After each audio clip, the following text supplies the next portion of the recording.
Bowbazar metro কবে চালু হবে এই প্রশ্নটা যখন প্রত্যেকের মনে আসছে তখন আপনাদের জানিয়ে রাখি সম্ভবত বৈশাখেই বউবাজারে মেট্রো চালু, কারণ যে ত্রুটিমুক্ত বউবাজার মেট্রো এমনটাই মেট্রো কর্তৃপক্ষ সূত্রে জানা যাচ্ছে। মেট্রো চলার সময় কম্পন এড়াতে নয়া প্রযুক্তিরও ব্যবহার করা হয়েছে। বউবাজার মেট্রো সুড়ঙ্গের কাজ শেষ, অর্থাৎ বৈশাখেই কি সুড়ঙ্গের যে মেট্রো সেই মেট্রো খুলে যাবে এইটা এই মুহূর্তে জানার বিষয়।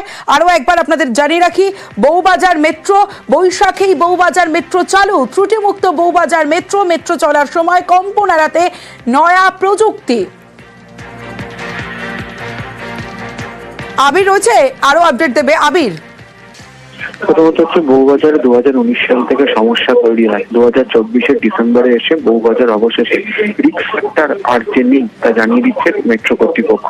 বউবাজারে কাজ করার জন্য 60 মিটার অংশ থেকে 6 মিটার লম্বা, 9 মিটার চওড়া যে শ্যাফট তৈরি করা বা বিশালাকার চৌবাচ্চা তৈরি করা হয়েছিল তাও বন্ধ করে দেওয়া হচ্ছে। তুমি যার কথা বলছিলে লাইনের জন্য ভ্যানগার্ড প্যান্ডল সিস্টেম ব্যবহার করা হচ্ছে। এর ফলে আগামী দিনে মেট্রো চালু করলে তাতে যে কম্পন অনুভূত হবে সেই কম্পন কোনোভাবেই মাটির ওপরে আসবে না। ফলে বউবাজারে দুর্গাপীঠি লেন, শেরকাপাড়া লেনে নতুন বাড়ি তৈরি করা হলো, তাতে কোনো সমস্যা হবে না। এছাড়া বউবাজারে 260 মিটার অংশে জিও ফিজিক্যাল ইনভেস্টিগেশন করার সিদ্ধান্ত নেওয়া হয়েছে। ফলে আগামী এপ্রিল মাস থেকে এখানে মেট্রো চলাচল করার পাশাপাশি দুর্গাপীঠি লেন এবং শেরকাপাড়া লেনে বাড়ি তৈরি করার ক্ষেত্রে কোনো বাধা থাকছে না।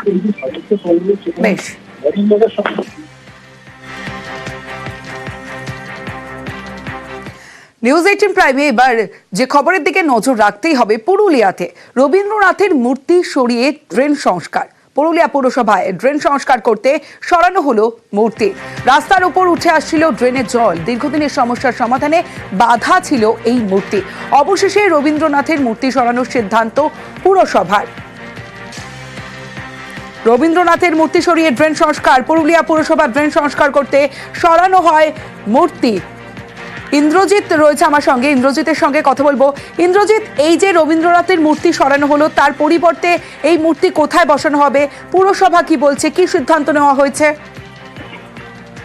দেখো, যখন 2021-এ এই মূর্তিটি বসানো হয় রবীন্দ্রনাথের, তখনই ভুল সিদ্ধান্ত হয়েছিল, সেটা মেনে নিয়েছেন পুরুলিয়া পৌরসভার চেয়ারম্যান। তার কারণ ড্রেনের উপরেই এই মূর্তি বসানো হয়েছিল এবং এই মূর্তি বসানো হয়েছিল তৎকালীন পৌর প্রশাসক ছিলেন মৃগাঙ্গ মাহাতো সেই সময়। এবং তারপরে ড্রেনে যখনই ময়লা জমে যায় এবং সেই জল রাস্তার উপরে চলে আসে এবং চরম সমস্যায় পড়তে হয় সাধারণ মানুষকে। সাধারণ মানুষের অভিযোগ, অন্যদিকে পৌরসভাও কিন্তু এই ড্রেন পরিষ্কার করতে পারছিল না এবং অবশেষে সেই মূর্তিকে সরিয়ে নিয়ে যাওয়া হচ্ছে অন্যত্র এবং রবীন্দ্র ভবনের। বেশ, ধন্যবাদ ইন্দ্রজিৎ। একাধিকবার উদ্বোধন, প্রথম উদ্বোধন কবে হয়েছিল আপনাদের জানাবো। 2022 সালে 2022 সালে প্রথম উদ্বোধন হয় এবং 26 তারিখ প্রথম উদ্বোধন হয়, 26শে সেপ্টেম্বর 2022। আবার হাওড়ায় ফুলবাজারে বিতানের একাধিকবার উদ্বোধন, আর তারপর 23শে জানুয়ারি 2023। দেখুন, 23শে জানুয়ারি 2023 আবার উদ্বোধন হলো একই জায়গা, ফুলবাজার বিতান। আর সেই বিতানের একাধিকবার উদ্বোধন, বারবার উদ্বোধন হলো। 300 কোটি টাকা খরচ করে তৈরি হয়েছিল ফুলবাজার এবং 3 কোটি টাকা খরচ করে তৈরি হয় এই ফুলবাজার। বারবার উদ্বোধনের পরও তালাবন্ধ বিতান, আবার নতুন করে উদ্বোধন। 24শে জানুয়ারি 2023-এ আবার উদ্বোধন করা হয় হাওড়ায় ফুলবাজার বিতানের একাধিকবার উদ্বোধন এবং ফের উদ্বোধন করা হয়েছে। 3 কোটি টাকা খরচ করে তৈরি হয় ফুলবাজার।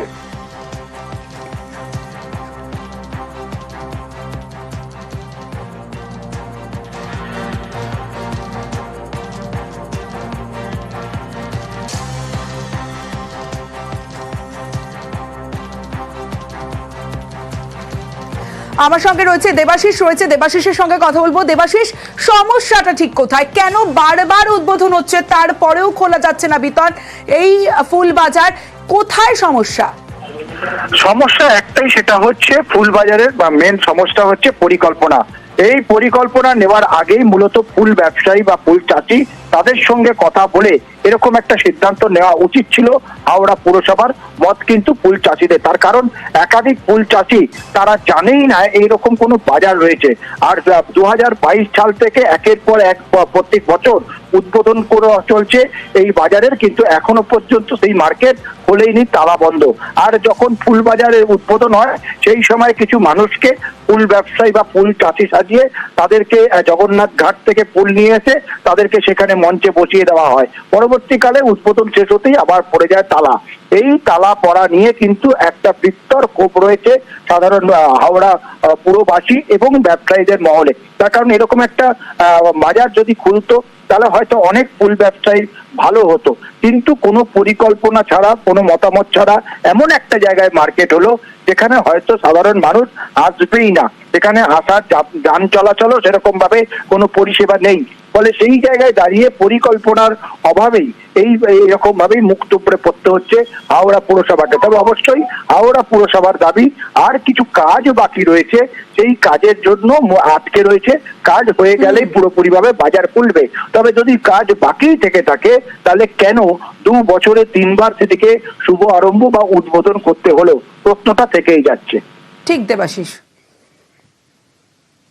নতুন যে মার্কেটটা হয়েছে আমাদের চাষিদের জন্য, সেই মার্কেটটা এখনো পর্যন্ত চালু হয়নি।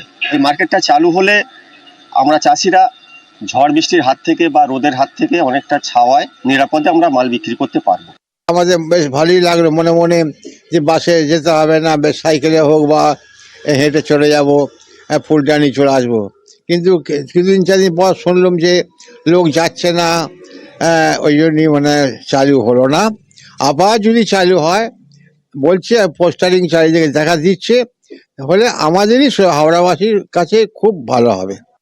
এখানে কিছু আমাদের আর টুকরো কাজ বাকি আছে, সেই কাজটা আমাদের যখন এই প্রসেসিং পার্টটা কমপ্লিট হয়ে গেলে, কারণ আমরা মেন যেটা চাইছি সেটা হচ্ছে যে ফুল মানুষ যে ওয়েস্টেজ হয়, ফুল ফেলে দেয়, সেইগুলোকে আমরা ইউটিলাইজ করে, আপনারা দেখবেন বিভিন্ন জায়গায় গঙ্গার জলে ফুল ফেলে দিচ্ছে, ভাসিয়ে দিচ্ছে। আমরা ওই ফুলগুলোকে প্রসেস করে একটা ইউনিট করতে চাইছি, এবং মানুষ যে ফুল ধরুন বিক্রি করতে পারলো না, সে একটা কোল্ড স্টোরেজে রেখে যেতে পারে।